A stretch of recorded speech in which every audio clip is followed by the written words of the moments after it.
everyone. I'm Shivani. I graduated just this past May in 2024.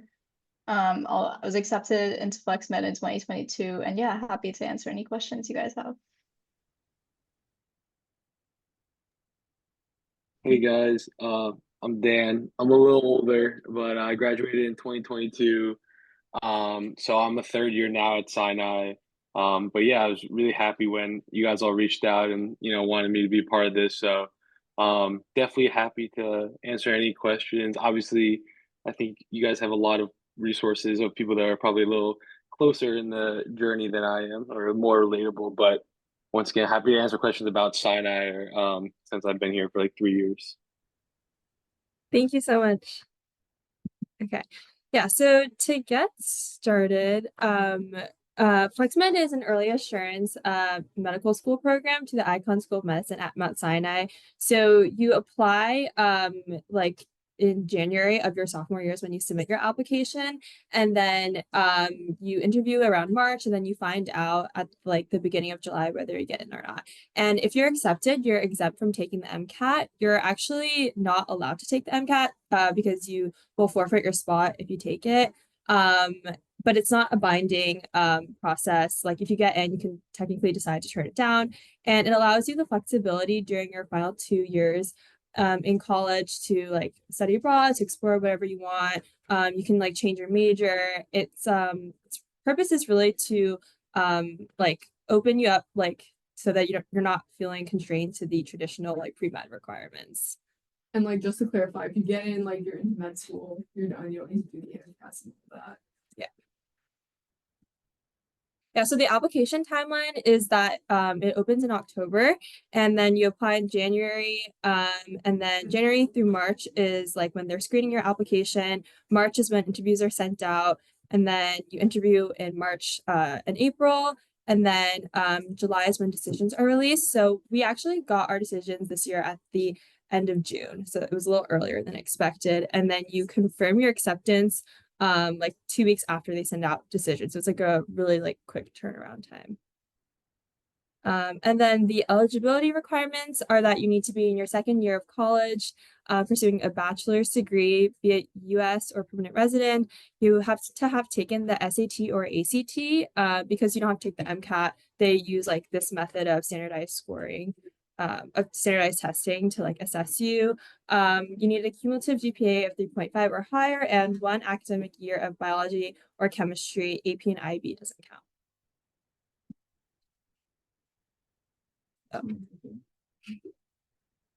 It's not working. It's not working right now.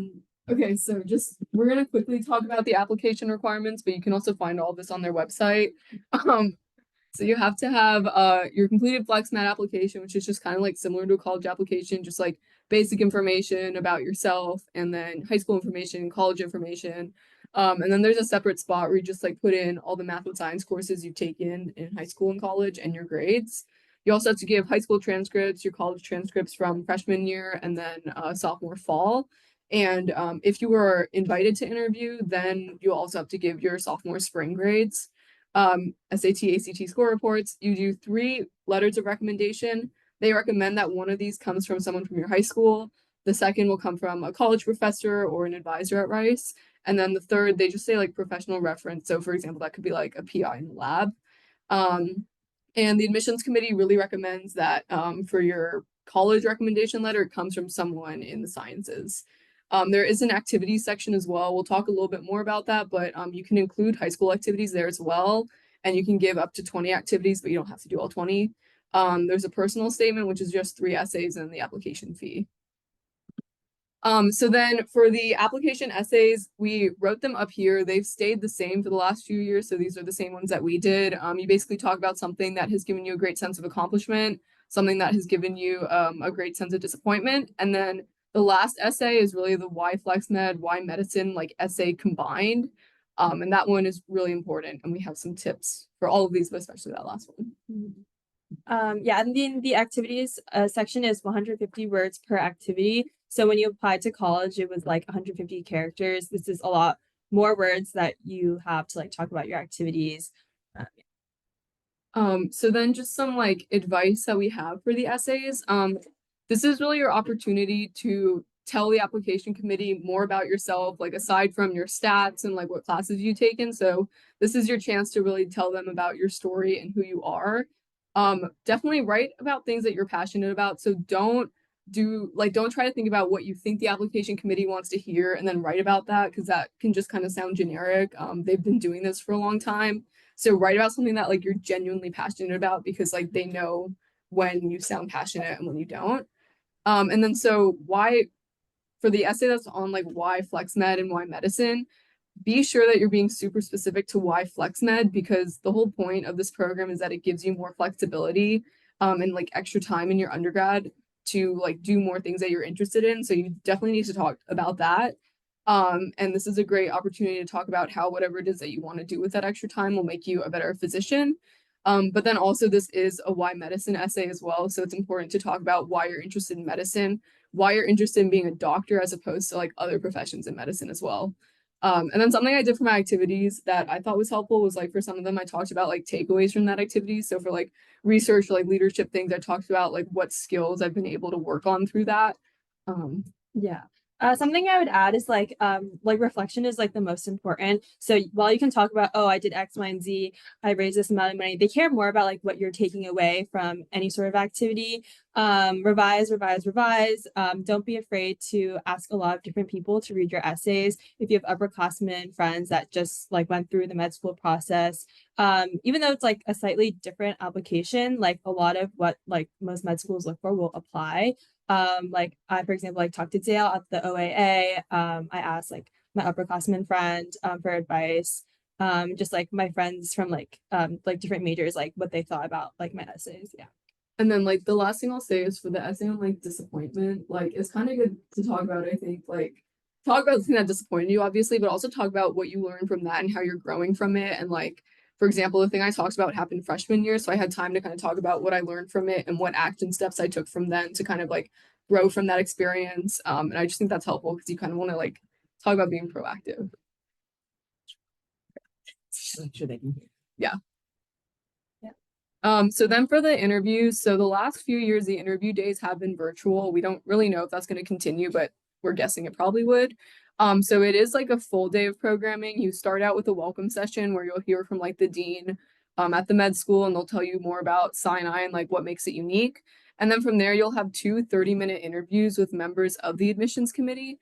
And so there, that's either going to be current students at Sinai, or it will be like faculty members or alums from Sinai. So it just kind of like it's luck of the draw there. So like I had two doctors at Sinai who were interviewing me, but some people had like two students, and it doesn't really matter like who you get. It's just like what you do at that time. You'll get a small break for like lunch and everything, and then you have like a casual Q&A session with current students, and that like is like they're not testing you there. Like that's just the time for you to like ask any questions you have and learn more about the school. So some tips that we have there are like, first, really make sure you're familiar with FlexMed and Mount Sinai. So like you will probably be asked in your interview why FlexMed or why Mount Sinai. Like for me, I'm originally from New York, so they were even asking me like, why do you want to come back to New York? Like, why don't you want to go somewhere else for med school? And like, so they will be kind of asking you some of those questions. And one thing that Sinai does that's really helpful is they'll give you a list of current students who have offered to like answer any questions you have, so you can reach out to them beforehand. And it'll tell you on the spreadsheet that they send out whether or not they were in FlexMed. So like for me, I reached out to one who was in FlexMed and said like, do you have any advice as I like reach my interview day? And again, talking about why medicine, why FlexMed, why Sinai, like this is another opportunity where they might ask you specifically, why do you want to go to Mount Sinai? Beyond just like why you want to be in FlexMed. So it's good to be familiar with the school and anything like that really draws you to the school. And also it's really important to prepare and practice for this. Like it is a pretty important interview day. So like for me, I did practice interviews with the CCD beforehand, and like they specifically had like looked up med school interview guides for my meeting with them. So they were asking me practice questions.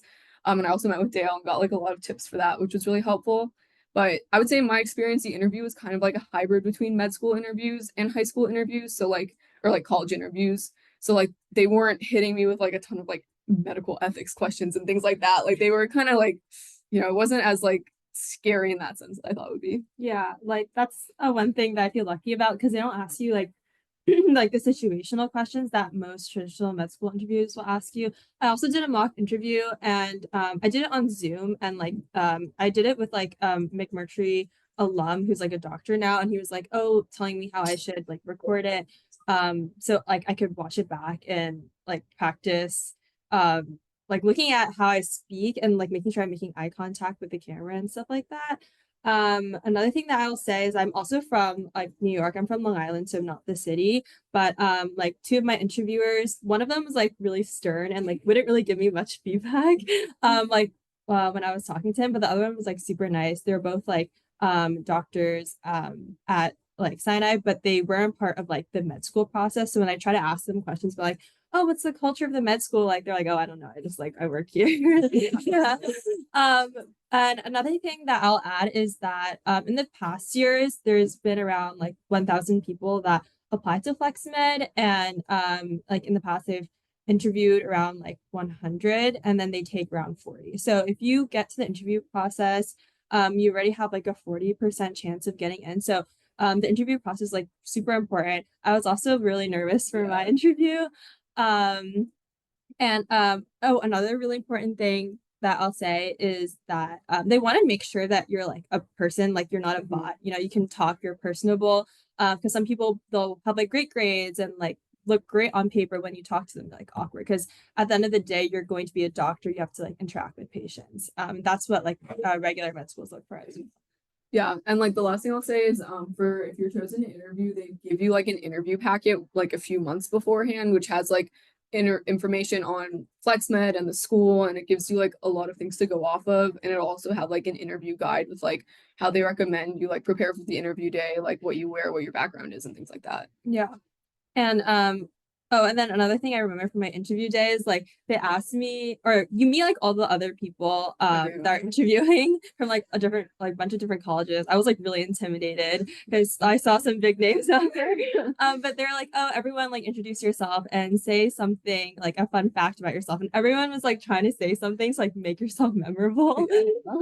So yeah, maybe like prepare that because they'll probably ask you. So I will say though, it's definitely like don't freak yourself out if you like make a mistake on it. I like literally in our welcome session, I asked a question and the dean was like she like was like, that's a really broad question. And I was like, I'm done. Like I was like, I'm not gonna get it, like that's it. So it's like not like make or break. Like you're allowed to make like some mistakes. You're human and like they want to see that you're human. yeah.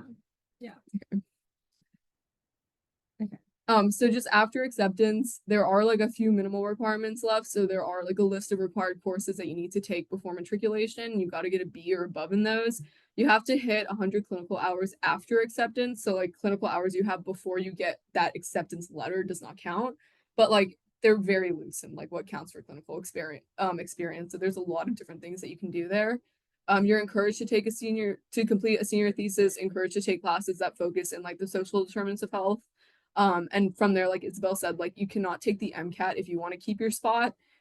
If you were to take the MCAT, you would then forfeit your spot in the program. Yeah, but then you can apply through the traditional route if they say at least that there's no repercussions of that.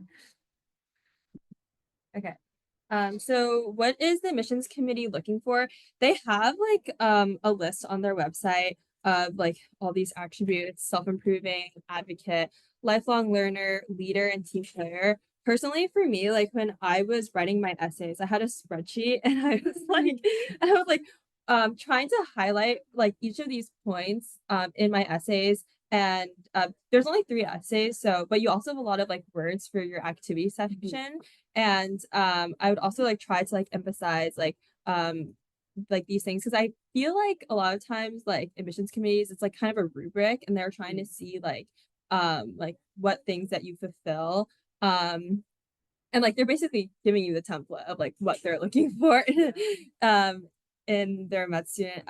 When we went to the admitted students day, and a big point that Mount Sinai was like driving home is like how the school is in the Upper East Side, like on the bridge between like Harlem and like the really nice part of like the Upper East Side. So it's like on the social divide between like socioeconomic like diversity, and I think, at least in my opinion, that they care a lot about like advocacy or like helping like underrepresented populations. Yeah, absolutely. They have like, for example, they have like a free clinic in Harlem, and they were, I believe, one of the first med schools to do that. So like definitely like social determinants of health, like being active in the community is definitely something that they're looking for, and just like a passion for making change is really important. Yeah, and that like clinic is run by med students. So Yeah. if you end up going there, you could work there. I'm sure Daniel could talk about that.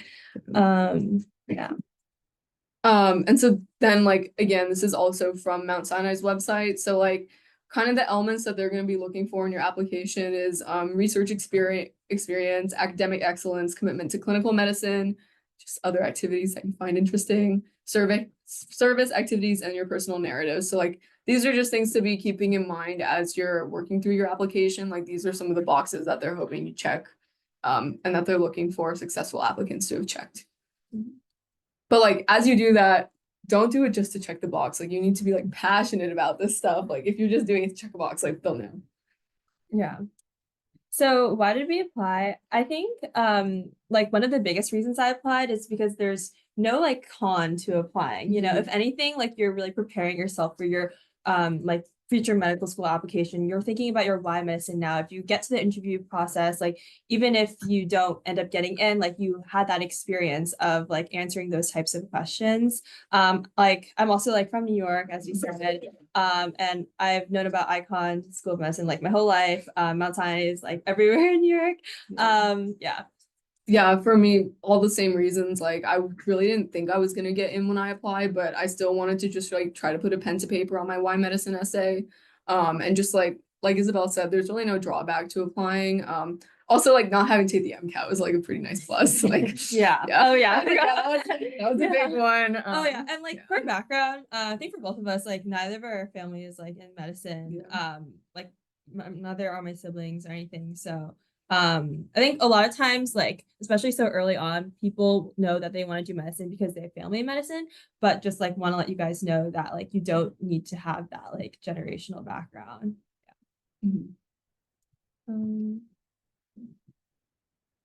Oh yeah, so our flex plans. Yeah.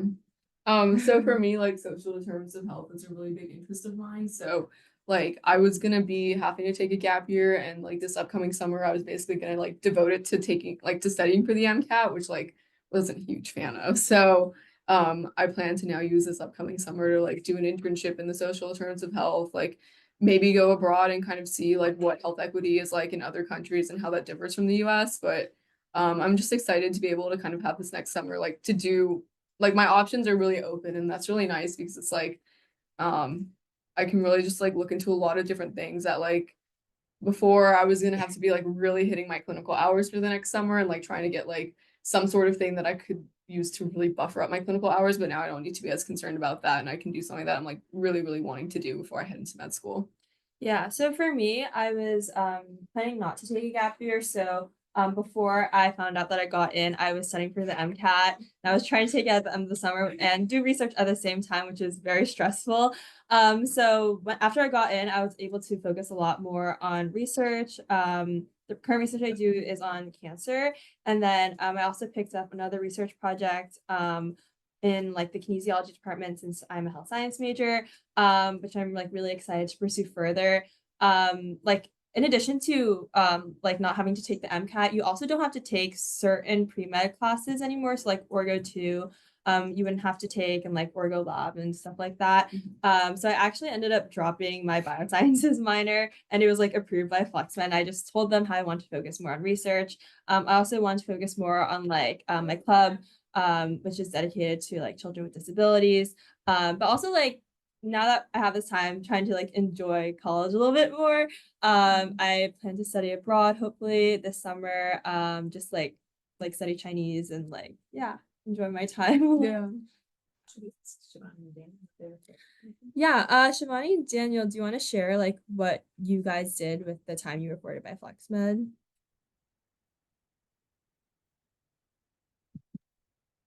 Sure. So I did not take a gap year, but I think that getting into FlexMed really enabled me to focus a lot on global health stuff. So I was a global health minor, global health technologies minor during my time at Rice. And I was able to like focus on that a lot more, spend like multiple summers working on projects, and just basically dedicate a lot of time to that. And then I was also able to like do public health research at the same time. So I don't think doing both public health research and global health stuff at the same time would have been possible if I was focusing on all of the traditional pre-med requirements.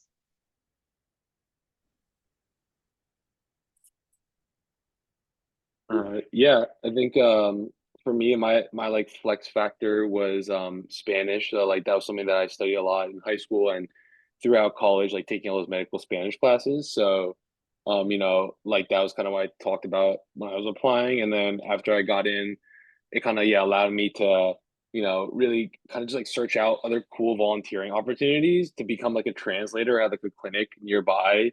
Um, and honestly just like kind of do things without worrying about like, oh, like how's this going to look for med school or things. I think like it was nice to just be able to like really like have the opportunity to say like, oh yeah, like I'm just gonna do this and it'll be super fun, and it's because it's something that I really want to do. Yeah, and honestly I think also just being able to like decompress a little like senior year when everyone else is applying and having that security is definitely really nice.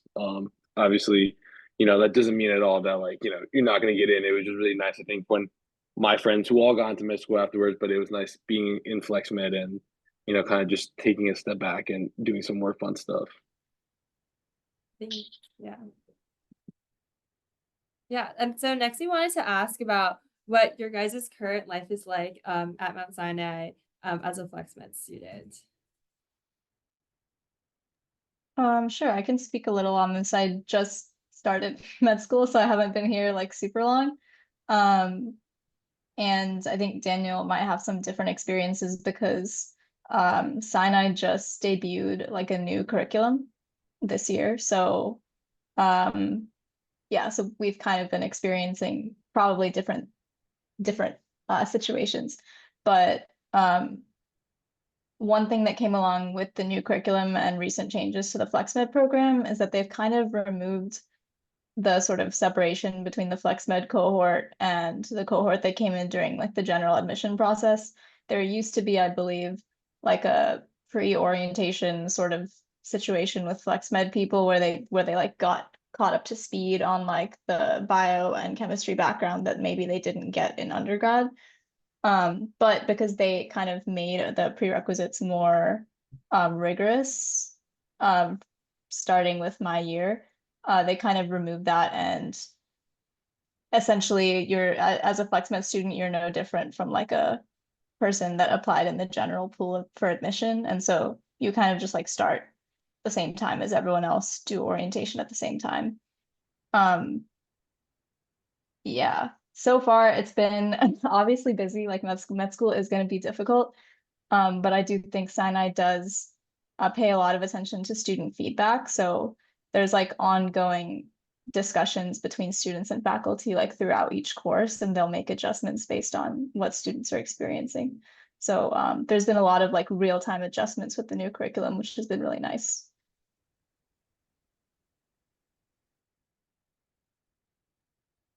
Yeah, I could talk a little bit more since I've been here for a little bit longer. Yeah, I guess talking about like Shivani mentioned, I guess I was part of like the older curriculum, where it was like a 2-year preclinical and a 2-year clinical, and I think now like most med schools are transitioning to like a year and a half preclinical. But yeah, kind of like I guess just to briefly touch upon what Shivani had mentioned about like that extra, like kind of orientation thing. It's like open to not just FlexMed students, but like any student. It was mainly just if you felt like you didn't get like sufficient, I guess like STEM prereqs beforehand, then you could kind of do this like I don't know how long it was, like 3 or 4 week long orientation, before you started. Like I personally, even though I was FlexMed, I was like a chem major at Rice, and I felt like my STEM knowledge was strong enough, and that's something that like you would have to submit anyways. Like basically, I guess the bottom line what I'm just saying is like don't worry about if you're FlexMed and you're not like you. Everyone is fine.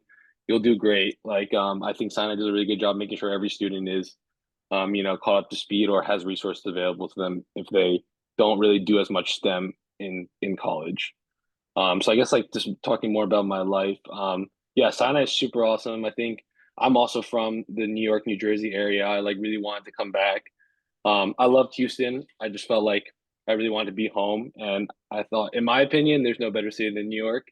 And I think that over my kind of 3 years here so far, it's definitely been true. I think there's so many fun things to do in New York, and it's really nice just because, med school is super, there's a lot of work and at times can be really stressful. So it's super awesome to be in New York for that reason, but also like just Sinai itself is a very supportive school. I feel like all of my classmates talk about how super supportive it is throughout like all 4 years, but regards to resources and everything. And I feel like every class has been super social.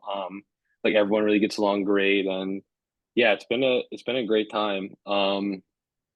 Yeah, I think that that's just how to sum it up. I think yeah, like all med schools are difficult, but I feel like at least in my experience, they've been really supportive, and New York is a great place to do med school just because of like how many opportunities there are and how many different patients you can see. Yeah. Thank you. I just wanted to add, I know it seems like everyone here is like from New York, but I just wanted to say that I'm not. So you don't have to like be from like the New York area or like tri-state area to like apply to FlexMed. Um, yeah, I just wanted to put that out there. There's like plenty of people in my class and from my FlexMed cohort who are like not from the area. So don't worry about that. Very true. Yeah, on our visit day, there were people from like all over the country. Yeah. So yeah. Yeah. So yeah, now we're just gonna open up the floor to questions. You can ask me and Kathy or Shivani and Daniel, whatever you guys. They can put it in the chat. Oh, you can also put in the channels. Yeah. You can also always reach out to us after. Wait, so I know not everyone was from New York, but do you think like not being in New York would put you in a disadvantage? No. No. I don't think so. No, the question was like, do you think not being in New York would put you at a disadvantage? No, I don't think so. I don't think so. They don't have like a residency bias. One thing that sorry, this is Dale from the OAA. I'm just one thing that you all brought to my attention that I thought was interesting is I think Rice, it was great that we got 3 people in this year, and that was very exciting for us because that has not been the case. And that but when you all visited, you found that there were a number of schools that routinely got a cluster of students in. So I don't think you would need to feel like, oh, well, somehow Rice got super lucky. We did, and you all were wonderful. But it doesn't mean like now they won't take another Rice person for 10 years. That I think there's, they do have schools that I think it's mostly because there's more information about it and people are just more aware and tuned into it. And one of the reasons we had this session was to hope to build that pathway a little stronger for you all. So I think it only helps that we had 3 people get in this year rather than feeling like, oh, well, that was our year. Yeah. There was like 7 people from Brown. There's like 5 people from Penn. It was like, but like at the same time, like those are schools in the Northeast, so they're just like probably a little bit more familiar with Sinai. Yeah. But like as students from Rice are finding out more and more about it, like I would say it's getting more common. They're not gonna be like, oh, they're from Rice, like only take like a few of them. Like that's not a factor. Yeah. And then there's some questions in the chat. Regarding eligibility to apply, do we need to be in second year of college to apply, or can a first year student apply if the student is sophomore by credit? You need to be sophomore. Like you need to be in your second year of college. Yeah. Is what it says. I would think so as well. You can double check on the website, and if it's not clear, you can always reach out to them. Yeah. Like they have an email on there that you can send. Yeah. But I believe it says second year. Yeah. Oh, Shivani. Yeah, I want to clarify. Yeah, I believe it's like the amount of like consecutive semesters that you've spent like at a 4-year university. So it's not by credit, it's like the amount of time. Okay. Yeah. Thank you. Do you think your financial aid got affected / how is financial aid There were like 2 questions. since right? it's a binding program? Oh, it's not a binding program. So if you apply and you get in, it's not like an early decision thing where you're not allowed to say no. Like you can say no if you don't want to take it. Like it's not binding in that way. On our visit day, they kind of gave us like an overview of the financial aid process. But like they don't tell you what your financial aid will be until like I think it's leading in. the winter before you matriculate is when they'll give you your financial aid package. So But if you like have questions about like what your financial aid package and stuff might look like, that would be another question to like reach out to them about because they can give more information on that. I guess it's binding in the sense that you cannot apply to other schools and then compare. Yeah. yeah. Because you would have Yeah. had to take the MCAT Yeah. to do that. Yeah. Also, Sinai now has this program where it's like if your family makes like below a certain threshold, they'll cap your like student debt at like 100K. Yeah. And you can read more about that online. Oh yeah, that was the other question. They also have a FlexMed like session With hosted, Sinai, yeah, right? with Sinai like next week or something. Yes, I think it is next. It is next week. Yeah. So we will send that out in Health Professions newsletter as well. That's their own, and it is FlexMed, and they're going to talk a lot about the school in general as well. But seems to be from the slides at least. I know it said for their recommendations, it recommended one from your high school teacher, but I was wondering from like you guys and the people on the Zoom, if you think that like your like current, or like you could ask people currently that like write better recs than your high school teachers, for example. Do you think like have any of you done that? Like have that turn out because like I'll ask your high school teachers. Wait, can you guys hear his question? Yeah, I can answer this. So I think the best thing to do is to choose the people that you think will write the strongest letters of recommendation, like whoever that will be. I do think it's important because they explicitly say like one has to be a science faculty member, or at least they strongly recommend that you should try to get that. But in terms of like the other two letter writers, I don't think it necessarily has to be somebody from high school. Like I did not get a recommendation from anybody from high school. I got like 2 college professors and then my internship supervisor. And that was totally fine. So I think it's just whoever you think can like say like write the strongest letter for you. And I would also recommend picking 3 different people who can like vouch for different aspects of you as well. Yeah, I agree. I agree too. I feel like just to add quickly too, because I was really stressed about the science professor thing, because I felt like over my 2 years I wasn't able to like find anyone super that connected with, just because of how big the classes were. But I actually didn't end up submitting a science professor as one of my rec letters. I submitted like my Spanish professor instead, and it worked out totally fine for me. So honestly, I really just think it is like kind of like what Shivani already mentioned, like people that can vouch for you the best and people that can kind of highlight different areas um of like, of who you are. Just to make it obviously, the whole point is like you are telling a narrative or a story with your application. So I think that's just important to keep in mind. There's a question also in lieu of a science teaching professor, could I get a science research PI to write a letter and would it be the same? I think there's more information on their website about like what they recommend for rec letters. I believe that they say like teaching/faculty, so I would think that would be fine, but Yeah, they would probably be the best person to ask. Like, yeah, just email them. I think. yeah, you can email them. Yeah. The email's on the like website. Yeah.